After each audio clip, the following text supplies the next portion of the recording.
You guys may not know this about me, but I like action RPGs. It's almost like a particular action RPG is the core of my channel or something.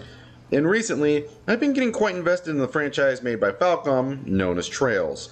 But while I was consuming the Trails agenda and becoming a soldier for it, word came to me about the other games Falcom made, like the Ys games. But there was one that stood out a bit more to me than those. We'll get to them eventually, but the one that stood out more than anything was Tokyo Xanadu, a game that, unlike things like Ys or Trails, which were pretty much universally praised, Xanadu seemed to have pretty mixed reception from the fandom, as fans either adored it or thought it was a stain on Falcom's good name. And that made me rather curious, so after buying and playing it, I decided to make a review about what I think of it all. That's the intro, let's stop wasting time and get into this review of Tokyo Xanadu.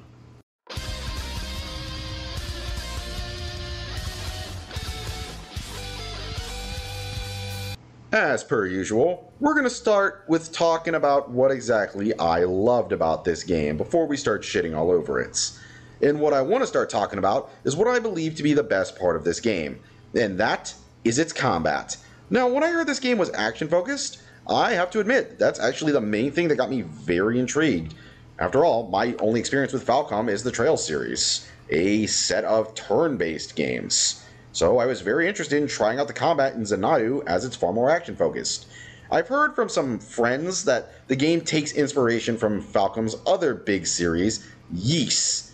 And I've never played a Ys game, so this was my first exposure to their action combat. And I'll say, I was left very satisfied with it.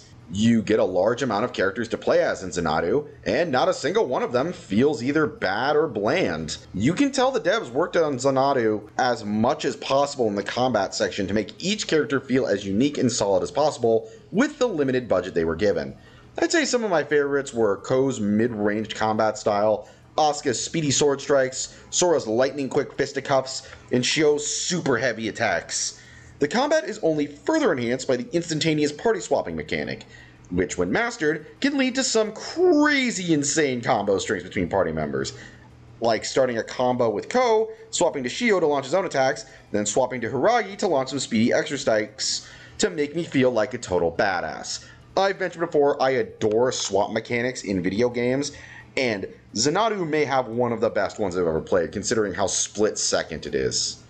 And of course, swinging your weapon around isn't the only thing you do in combat, as every character comes with multiple sets of attacks, like charged power hits, an aerial strike, or a ranged shot, all which have their own strengths and weaknesses. Examples were characters like Asuka having faster ranged shot times, but only being able to focus on one enemy, and characters like Shio having a longer charge up, but being able to hit more enemies with his ranged strikes. These ranged shots can also be upgraded, along with the charge and aerial strikes, by using parts you get from killing enemies. A small difference from using Sep and Trails to upgrade orbment slots. You could also use these monster slots to unlock and upgrade your skill grid, which granted you more options for extra force equips and upgrades to passive abilities.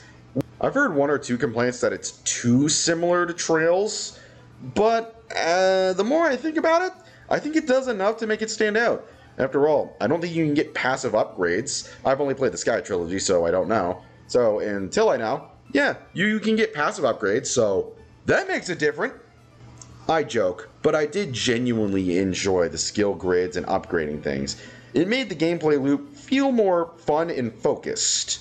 You also have access to EX and X drives, and the Soul Drive system, which are some super duper extra special moves that can give you a big advantage in battle.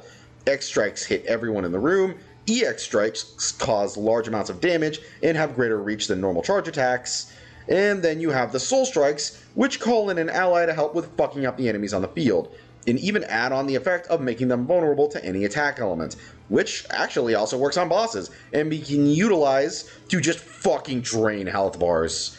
And lastly, there's the strategy element to the gameplay. Now, at the start of each dungeon, you're presented with a screen that lets you choose the members of your party. But you also notice the element symbols in the corner of each screen. These are used to symbolize elemental weaknesses of the monsters you and your team are gonna fucking slaughter in this dungeon. And each of these characters you can choose comes with a certain element that can help deal with these enemies. adding a cool layer of thought to who you should place in your party instead of just sticking with the first 3 characters you get. It's a great system that actually gets improved upon by later unlocks in the game, as you can start making other characters have different elements. Mainly Ko, as he basically gets an element for each slot, but other characters do get alternate forms. And I think that's cool. You can have Sora run in with wind attacks or strength attacks, or you can have Asuka use her speed or shadow attacks. It lets you really stick with new characters or try out old ones, adding a surprising level of variety to the game. Now, with that taken care of, let's move on to level design. It's a lot better than I expected it to be. Several dungeons are basically just interconnected hallways that lead to arenas, and while that may sound like a bad thing at face value, it's saved by 2 major things. There's a fairly decent amount of alternate paths, destructible walls, and all other sorts of platforming sections that can lead to rare items or even healing potions, which makes for great incentives for exploration. And 2, the level designers over at Falcom seem to understand the idea that a good sense of style can help you overlook a linear level design. It's actually one of the reasons I disliked Valkyrie Eslium, as I don't think it did a good job making its linear level design visually appealing. As a result, you kind of get tired of looking at the levels pretty fast. Thankfully, that problem isn't as notable in Xanadu.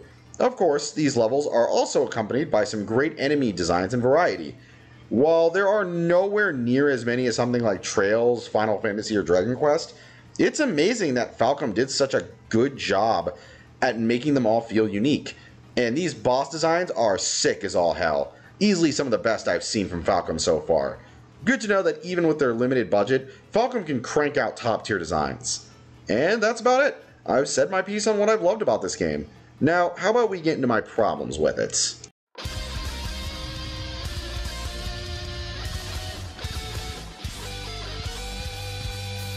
Alright, my praises of this game have been tackled. Now, it's on to the bitching. First and foremost, the story and characters are the weakest aspect of this game. I'll start off with the characters first and foremost. While I don't exactly think the cast of Xanadu was bad per se, I'd struggle to really say I was able to get attached to basically any of them. You see, unlike something like Trails, Xanadu follows a formula far more similar to something like Persona, where characters are given a set section of the game to join the party and have their character arc, and after that they kind of don't really matter to the story anymore, outside of just being there because they have powers to fight the greed. They do attempt to get you to care more through the bond events these characters have with each other in the free time sections, and I was hoping they would help flesh out the characters a lot more, but they kinda don't. You get some stuff from their interactions, and learn more about their personal lives a bit, but outside it really didn't change all that much.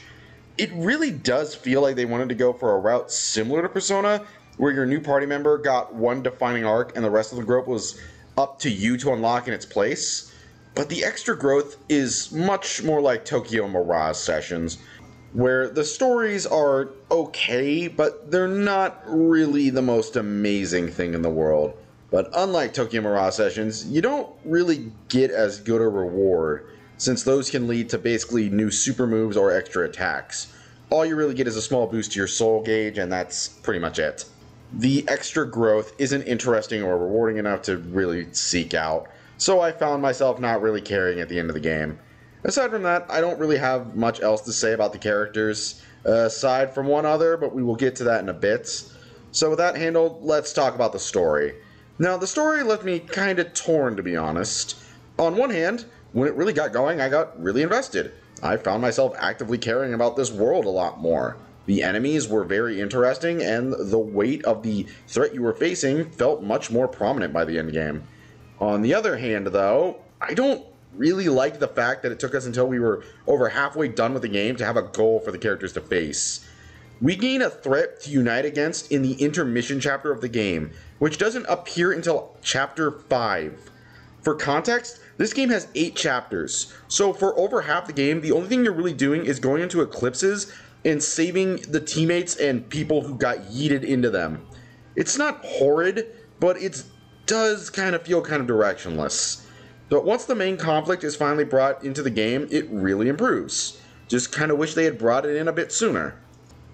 Anyways, speaking of story and character at the same time, you remember that little statement I made a bit earlier that I had a specific character I wanted to talk about separately from everyone else, as I felt they misused the character quite a bit? Well, I didn't say that then, but I'm saying it now. But you're going to pretend I said it back then. And that character is Hiragi Asuka. I'm going to be getting into spoiler territory here, so for those who want to go in blind, skip to here. All good? Then off we go. Now, from a gameplay standpoint, I love using Hiragi.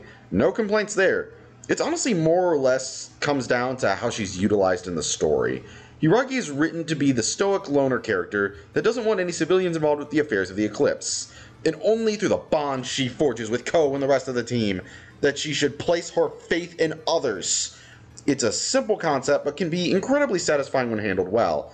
And she had the potential to nail it, if the story didn't make it so hard for her to.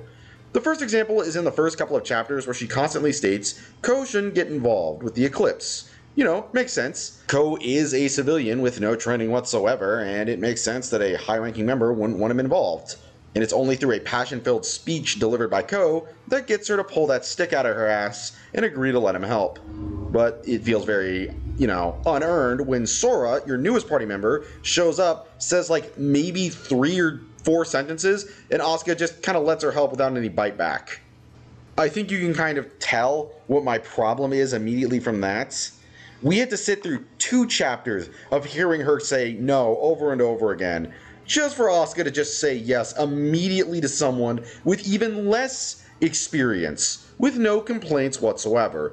This happens again in Chapter 5 in a similar but different manner, where Asuka seals us away and ditches us because the greed that appears in this chapter is way more powerful than all of the other ones we faced. Except it kinda isn't. The boss you fight is this big giant hand and you beat its ass. The fight is just downright pathetic. You can rip this dude apart to the point where it feels like she's just super overreacting. It's not a great look, to be honest. If they had used maybe like you cut down some of his health and then he uses the super move and fucks you all up, then it would have made sense. But he doesn't, and you're just kind of felt like wondering what the fuck she's even going on about. And lastly is actually in the intermission chapter again, where she's the one who challenges you on your resolve to face the greed threat from 10 years ago. I wouldn't have so many problems with these types of conflicts if it wasn't only Hiragi confronting you. Outside of like one other moment in the game, none of the multiple Nemesis members who could act as forces of conflict to Ko and his group about anything they're facing are barely used to be conflict. It really diminishes the value of character conflict itself when the same goddamn character is used for each conflict. Like imagine if instead of Hiragi confronting you in the intermission chapter, it was someone like Mitsuki, or one of the older Nemesis members, or even the fucking Seal Knight that confronted Ko about his lack of resolve in these battles instead. And while he's questioning himself, it's actually Hiragi who reaches out to Ko and helps him gain resolve. After fighting with him so much, she finally sees what kind of person he is, and genuinely pushes him up to face the challenge. I personally think that would have been a much better option than just, making Hiragi the conflict machine again. Nothing irks me more than misusing a character, and the constant use of Hiragi drags it down hard. Thankfully, after the story picks up in Chapter 6, and the characters are used far better because of it. But man, that first half drags it down a lot. Also, small little nitpick, I kinda got annoyed by all of the Trails representation. Look, I like Trails. I like it a lot. I've made multiple reviews saying how good the series is so far, and the third one is coming out soon. But man, I didn't need to see it so many times in this game. And I mean, it's nearly everywhere. The mini-games have references to Trails. If you go to certain stores, you can see TVs with Trails content on it. If you go to the bookstores, they're covered everywhere. You see cutouts of the fucking characters. There's a gacha machine with Elisa. You can get freaking statues to put in your room. There are references in certain items. It's everywhere. And man, it just made it so annoying. It's not a massive thing that kills the game in its entirety, but it does get irritating when you see so much of it. It makes you just want to go play Trails and constantly seeing that stuff over and over. Tokyo Xanadu has its issues. There's no doubt about that. But at the end of it all, I can't say the game is bad, as it was pretty enjoyable. And I do hope that one day Falcom gives this series another chance to shine, hopefully by improving on its weaker aspects. My final rating for this game is a decent 6.5 out of 10. I don't really think it's worth its full price, but if you see it on a sale, I recommend getting it so you can try it out. That's all, folks. If you liked the video, do me a massive favor and like it down below. And if you want to see more content, go hit that sub button to join me for more. That's all, folks. Have a wonderful day, and I'll see you next time.